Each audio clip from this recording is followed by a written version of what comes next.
Welcome back to Page Pilates. Today we're doing the basics of foot and ankle and toes. So first I want to talk to you about the toe separators that I'm wearing. I recommend to so many clients to wear them starting for as long as you can tolerate. That might be as few as 3-5 minutes, and then working your way up to 15 minutes, maybe 20 or 30. Do not wear them any longer than that. It's not going to provide more benefit. So, yeah, but work your way up to doing that every day, especially if your toes are living really close together or even like curling or overlapping. We want to give our toes all of that space to be able to spread out away from one another so that our foot can function more properly. And these ones are the Bode brand.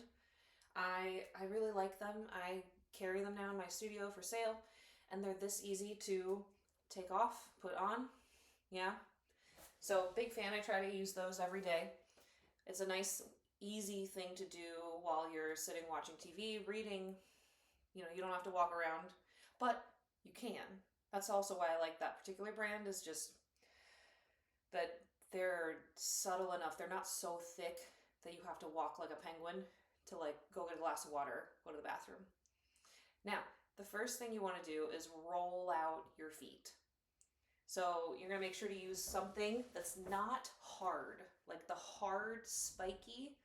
That's just going to cause the tissue in your foot to tense even more. So you want to use your not super spiky ball to roll out the entire bottom of your foot. You want to get that inside edge near the big toe on that side of the foot, and you want to get the pinky toe side of the foot, the heel, all of it. Maybe 30 seconds on each side, doesn't need to be a lot. And then you switch. Just giving that tissue a little bit of different feedback. Giving it that increased circulation to help the fascia to essentially be hydrated more. We want our tissues to be pliable and to be able to move easily. We don't want our fascia to get tight and sticky. So you'd roll out your feet. That'd be the way to start. And then I like to start by, after that, I like to take my toes and do what I learned as toe splits. It seems very silly, but you use your fingers and you stretch your toes in opposite directions. Yeah, big toe, second toe. You do a few of those. And then you go on to the next foot. Next toe, I mean. Second and third toe. And you're not doing this to the point of pain. You want to be like, oh, okay, I feel a stretch, but there's no pain. And then move on to the next two toes. Remember, we want our toes to live long and separate. We don't want them to feel like they're bunched together, and then finish with that pinky toe and the fourth toe. You're getting all of that to move. We spend so much time with our feet in shoes and socks that we need to take care of our feet. So you've done that on one side. We're going to move on to the other foot and do the exact same thing. Your toe splits. It's just enough to feel the stretch. Again, it can be something easily done while you're sitting watching TV. Just sitting on your porch, appreciating the view. Doesn't need to take terribly long time.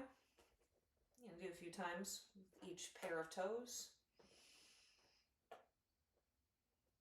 And you're being gentle with any that are tender, painful. If you've got arthritis in a particular toe, I have arthritis in my big toes, I don't push too hard because the point is not to flare anything up or cause pain. It's just that gentle mobility. Great. Now that we've done that, you can do this sitting or standing. You're going to take your toes, and you can do this 1 foot at a time or two. I'm just going to do one for ease for me is lift your toes up, spread them out, and put them down. And again, lift the toes up, spread them out to put them down. And the goal is to open the toes away from each other so that there is space, just like there would be with those toe spacers in there. Now we're trying to teach your toes to do this with the strength and control of your own muscles and not with the silicone aid. You try a few of these. And really, I always joke, this is like jazz hands, but for your toes. But you want this ability. This is going to help with better walking mechanics, better balance. When we have a wider foot, we have a wider base of support. So I don't know, maybe do 10 on both feet. And then relax your toes for a second. Your next goal is to lift and lower your big toes all by themselves. And again, you could do this 1 foot at a time like I'm doing. You could do it both feet at a time. You could do it sitting, you could do it standing. I will say standing is harder, just so you're aware. And you want to be able to pick it up and put it down without, here I'll show you, letting this come off of the ground. That would be rolling your entire ankle. And right now we really just want to lift the big toe and put it down. Yeah, I work on this with all my clients at some point. Once you've done a bunch of the big toe lifts, now we do the little toe lifts. So try to pick up all 4 of the other toes and keep the big toe down. A lot of times one of these feels possible and the other one feels completely impossible. You have a mental map of your foot in your brain. But if we don't use it, then those pathways, I like to think they get like dusty. So we need to clear the cobwebs by practicing, which sometimes looks like doing it with your hand and then try to hold it and put it down. That's one strategy I can use, especially with the big toe. You pick it up, you try to leave it there, and then put it down. So those are some really good basic toe exercises to work on. And then I've got one more for you, and it's your foot and ankle series.